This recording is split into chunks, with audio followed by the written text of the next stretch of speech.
Hey y'all, it's Santana, aka Tana's Book Diary, and I'm back with another video. Based off the title of this video, I will be giving you 9 books to read this fall. And I will be telling you my fall TBR list. So let's get into this video. These are some of my all-time favorite books. This is not nearly all of the books I would recommend, but some of the top ones that you should definitely add to your TBR. So the first one I have is Ace of Spades by Farida Abike Amide. I ate this book up. I annotated it like crazy, and I truly enjoyed this book. It takes place in England, I want to say. They're British. It's dark academia, 2 black leads, but they are the only 2 black students at their predominantly white school, which is Nevis Private Academy for Students. And Devin and Chiamika are considered like 2 opposite ends of the school spectrum. Like Chiamika is very smart, very intelligent, very popular, while Devin is very quiet, you know, kind of keeps to himself, doesn't really get involved in things. But when there's a series of anonymous texts that go out with threats towards both Devin and Chiamika, they band together to figure out who is sending these anonymous texts. But what we find out is that there's some racial implications regarding who's sending the text, why they're sending the text, and why the only 2 black students are receiving these crazy messages. I love this book because I love mysteries. I love young adult mysteries. I love Gossip Girl and kind of like who did it, who's sending these messages, who's after us kind of thing. I would definitely just say be mindful that there's a lot of racism displayed throughout this book. I mean, it's a PWI. I can't expect too much, but it's so good. And I don't know, I don't want to give away too much of what the story's about, but just know it's very dark.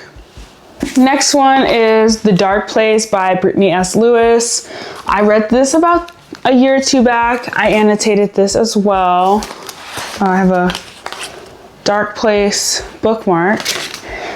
So we follow Haley, who disappears out of nowhere. Like, she will be present and then she will almost teleport from wherever she is, and she kind of can go in between worlds or dimensions. Every time she disappears or vanishes, she goes back to the night that her brother went missing. And it's almost like she's trying to, each time she goes back, she's trying to keep note or make a mental picture of what she sees, because each time she goes back to that time period, she learns or uncovers something that could help potentially solve why her brother disappeared and where he went. And along the way, she ends up meeting Ilham Rhodes, who is her friend / love interest, but he also helps her figure out how she disappears, why she disappears, and what is the meaning of it, and how they can use that to help solve the mystery of her brother going missing. So I really enjoyed this book. This is the second book by Brittany S. Lewis that I've read, and she always does such a great job with the young adult stories, discussing grief, just loss, family loss. I think that this is a great read, especially on those like gloomy, rainy days like today, like with some hot chocolate or hot tea. Like, this is it. My next recommendation is When No One Is Watching by Alyssa Cole. This is a Get Out-esque psychological thriller book. We follow Sydney. She lives in Brooklyn, and she's been there for a while, but her neighbors are starting to slowly move out and disappear, and she sees more for sale signs, and she notices more white people, older white people, are starting to move in and take the places of people who have been there for decades.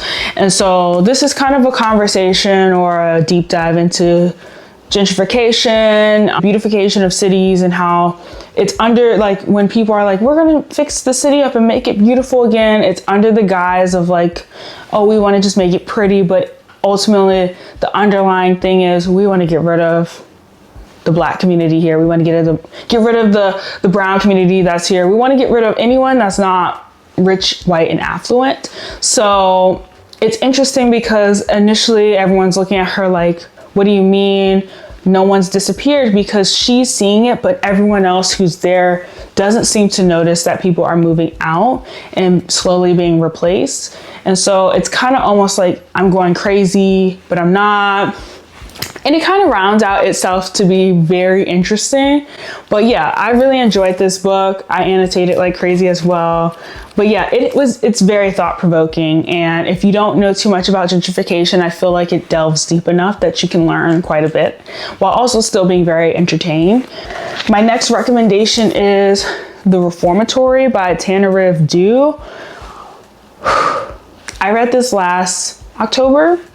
It took me a while because it was pretty thick, and it's a pretty heavy book topic-wise, not just literally the weight, but topic-wise, it's a very heavy book. It's about the reformatory school that was in Florida, and it's actually based on the Dozier School for Boys. Yeah, it's based on that. We follow 12-year-old Robbie, who is sentenced to 6 months at the reformatory in Florida because he kicked this 16-year-old white boy who assaulted his sister.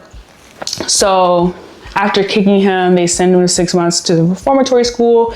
And when he gets there, he finds out or discovers, like a lot of boys who go to the school, he can see haints. Haints are spirits or ghosts of other boys that were once at the school who have since passed on, or due to the conditions of the school, like whether they were beaten to death, killed, just straight up killed, or they've succumbed to the diseases or sicknesses that they may have experienced while there. So he meets Blue and Red, if I'm correct, or yeah, he meets Blue and Redbone, two boys that are also at the school, and he befriends them.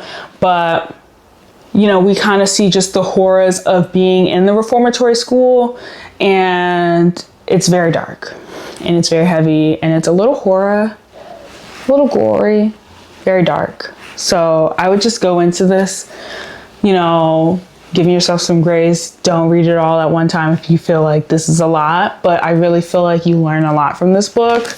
Well, this was my first book by Tanariv, and I definitely will read more of her work. I bounce between the physical and audiobook. I think the audiobook is really good, but definitely take your time with this one. I think that this is a book that I would definitely read in October, November, kind of with the true fall setting. And I read it this time last year, and it really set the tone. So yeah. My next recommendation is I Feed Her to the Beast and the Beast is Me by Jameson Shea. This takes place in Paris, France. We follow Laure, who is a Black prima ballerina who is auditioning to be the principal ballerina for the company that she's dancing with. And she's willing to do anything and everything to become the principal of the company. She already has a lot going against her because she's American, because she's Black, and because she's not rich and affluent like a lot of the girls are. So many of the girls that she is in the company with already have buy-in for their spots. And so she is working 20 times harder than everyone. But when she auditions, she's met with disappointment. So she ends up going to the catacombs and making a deal almost with the devil. And we kind of see how that unfolds. It is bloody, very gory in that sense, and it's body horror, but I would definitely read this more so during October, that Halloween time. It's an interesting deep dive on just, again, being the only Black person in a particular space, especially a predominantly white space, and navigating that and not feeling almost like her in that mindset of I would do anything to get where I need to get to because I know I have the talent. I just need the luck, or I need the money, or I need the people that will push me, the network. You know, like you just see what people who are in desperate times, what they would do, you know? Also, it's a discussion of like eating disorders and classism. So I definitely think you can get a lot from this book, even though it's horror as the main thing. My next rec is another book by Farida Abike Amide, which is Where Sleeping Girls Lie. Again, takes place in England. We follow Sade, who goes to Alfred Nobel Academy. After being homeschooled for a majority of her life, she decides to go to this private school, and she meets her roommate Elizabeth and another friend Baz. And the night she meets her roommate, that's the same night her roommate goes missing. So automatically she's getting the finger pointed at her as being this new student, joining the school, no one knows her, and then all of a sudden your roommate goes missing. So dark academia, mystery, thriller, young adult. I annotated this a lot. I really enjoyed this book just because there's quite a few plot twists that I just could not predict. It might be slow paced because it's some world building, but honestly, I think it's worth it. This is definitely a great November read. Okay, I have 3 more book recommendations. I have Their Vicious Games by Joelle Wellington. This has been compared to like Hunger Games, Divergent, like dystopian movies, but the lead is a Black girl. Her name is Adina. So she goes to Edgewater Academy, which is a PWI, and it's super rich and affluent. It's 12 girls. Adina is one of them, and they join the Finnish. And this is where it's like a high stake competition for girls to compete. In order to win the Finnish or win the games, you'll receive wealth and riches and be able to get like into any college or university that you want to get into, and job wise you're basically secure. So if you win this, you're set for life. The only thing is one person makes it out, and it just is crazy. It goes from there.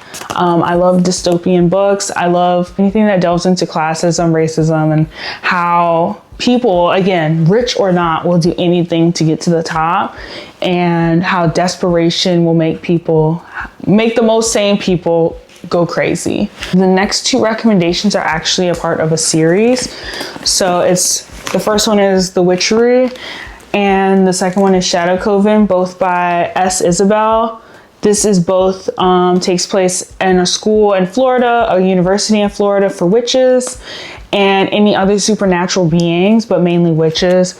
And so in this first book, we meet the 4 girls that go into both books. So it's Iris, Talia, Jayla, and Logan, who are all 4 on this cover, which I love so much. They meet each other, they're roommates, and they're in the same classes, and they're trying to defeat the wolves from the hunting season, from like taking over and killing them. So that's basically the first book, which is just about the haunting season. And so this is like the start of school. So I think this fall time is the perfect setting for this book. The second book follows directly after in the summertime, as most of the campus is off for summer break. They're there for their internships or for other priorities. We just follow what happens after the first book, and then we see kind of some more interpersonal issues being faced in this book, which I honestly enjoyed too. Like, it doesn't have to be this big fight to the death, fighting off people or supernatural beings. It's just kind of a deep dive in like what they're dealing with post first book, which I don't want to spoil. But yeah, this is the cover and the back. I really enjoyed this one as well. So yeah, I would definitely recommend these 2 books for the fall. And there's romance in it, but it's definitely friendship heavy, which I enjoy a lot. I love friendship-led books. That's like one of my favorite things. Those were my book recommendations for fall. And now I have a few books that I definitely want to read for fall. My fall TBR list is fairly short. I know I'm a mood reader, so there will definitely be books that I will be adding to this list, and you'll see it in other videos. These were the 6 that I definitely want to prioritize, and in no particular order. I wanted to read Perfect Victims and the Politics of Appeal by Mohammed El Kurd. And on the back it says, Perfect Victims is an urgent affirmation of the Palestinian condition of resistance and refusal, an ode to the steadfastness of a nation. Palestine is a microcosm of the world, on fire, stubborn, fragmented, dignified. While a settler colony state continues to inflict devastating violence, fundamental truths are deliberately obscured. The perpetrators are coddled while the victims are blamed and placed on trial. Why must Palestinians prove their humanity? And what are the implications of being such an infuriatingly impossible task? With fearless prose and lyrical precision, Mohammed El-Kurd refuses a life spent in cross-examination. Rather than asking the oppressed to perform a perfect victimhood, El-Kurd asks his friends and foes alike to look Palestinians in the eye, foregoing both deference and condemnation. How we see Palestine reveals how we see each other, how we see everything else. Masterfully combining candid testimony, history, and reportage, Perfect Victims presents a powerful, simple demand: dignity for the Palestinian. So this is on my fall TBR. I need to get to it. I got this in Minnesota at Black Garnet Books, and I'm so excited to get into it. My next one is something I've mentioned so many times already on this channel, but The Bluest Eye by Toni Morrison. Pecola Breedlove, a young Black girl, prays every day for beauty, mocked by other children for her dark skin, curly hair, and brown eyes that set her apart. She yearns for the blonde hair and blue eyes that she believes will allow her to finally fit in. Yet, as her dream grows more fervent, her life slowly starts to disintegrate in the face of adversity and strife. A brilliant examination of our obsession with beauty and conformity, Toni Morrison's virtuosic first novel asks powerful questions about race, class, and gender with the subtlety and grace that have always characterized her writing. Again, I've listened to a lot of Toni Morrison's books, but I have not picked up a physical, so I'm so excited to read this from a different lens, and hopefully I can annotate quite a bit from this one. My third book that I want to read in the fall is The Other Black Girl by Sakia Delilah Harris. I actually watched the show on Hulu and was intrigued to pick up the book. Now, I know the book has a lot of mixed reviews. People have so much to say about it. It's hit or miss for a lot of people, but I want to read it and see it from my own perspective, see if I like it, if the show did it justice, or if the book is better. The back says, 26-year-old editorial assistant Nella Rogers is tired of being the only Black employee at Wagner Books. Fed up with the isolation and microaggressions, she's thrilled when Harlem-born and bred Hazel starts working in the cubicle beside hers. They've only just begun comparing natural hair regimens, though, when a string of uncomfortable events elevates Hazel to office darling and Nella left in the dust. As Nella starts to spiral and obsess over the sinister forces at play, she soon realizes that there's a lot more at stake than her career. Having joined Wagner Books to honor the legacy of Burning Heart, a novel written and edited by two Black women, she thought this animosity was a relic of the past. Is Nella ready to take on the fight of the new generation? I'm excited. Keep thinking I hear something, y'all.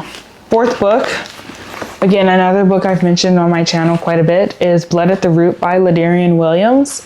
The back says, or the intro says, 10 years ago, Malik's life changed forever the night his mother mysteriously vanished and he discovered he had an uncontrollable power. Since then, he has kept his abilities hidden, looking out for himself and his younger foster brother, Tay. Now, at 17, Malik is finally ready to start a new life for both of them, far from the trauma of his past.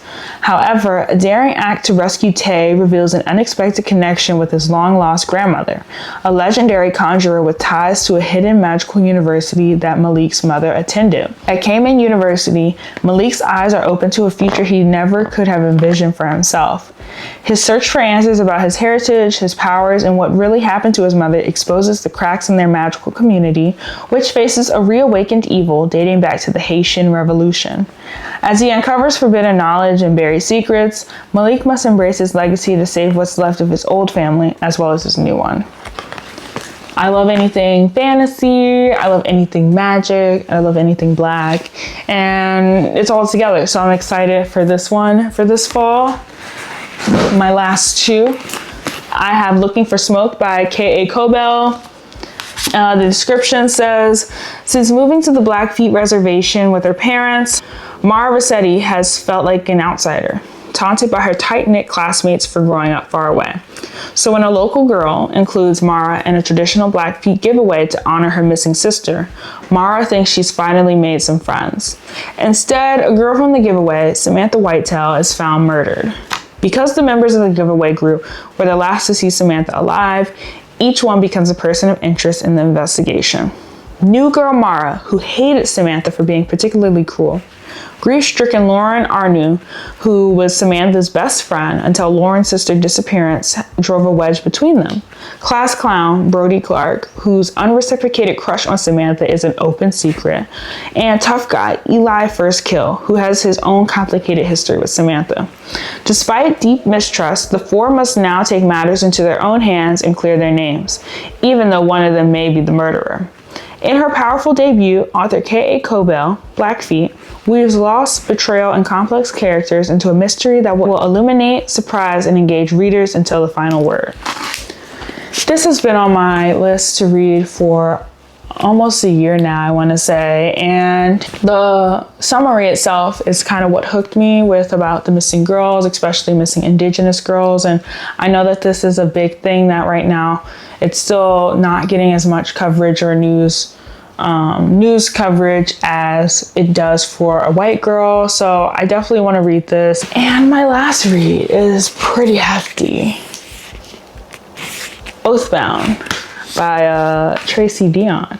I started this, so I'm like, it's not that far in, but I've started it. I'm probably less than 50 pages. Yeah, I'm like 30 pages in. And when I started it, it was April, and I had just finished rereading Legendborn and Bloodmarked. And I just started this and was not ready to get into it. But I think I'm ready now, especially this fall, where again, it's that spooky season, and I can't wait to read this. We follow up right after Bloodmarked. She's now working with the Shadow King and his minions and everything in between. So I'm excited to see where Bree kind of goes after this. I know Tracy just made the announcement for the 4th book, so I need to get on it.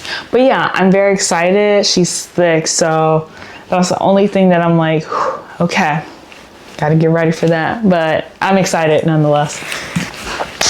That was all the books I recommend for fall and the books I want to read this fall. Let me know if you've read any of these books or are going to add any to your TBR. Let's talk in the comments. Again, as always, thank you for watching, liking, commenting, and subscribing to my channel. I am so appreciative, and we're on the road to 200 subscribers, so I'm super excited for that. If you have any video suggestions or ideas for me, feel free to drop them down below or DM me on Instagram. I'm so happy for any suggestions you all may have, and I can't wait to see you in the next video.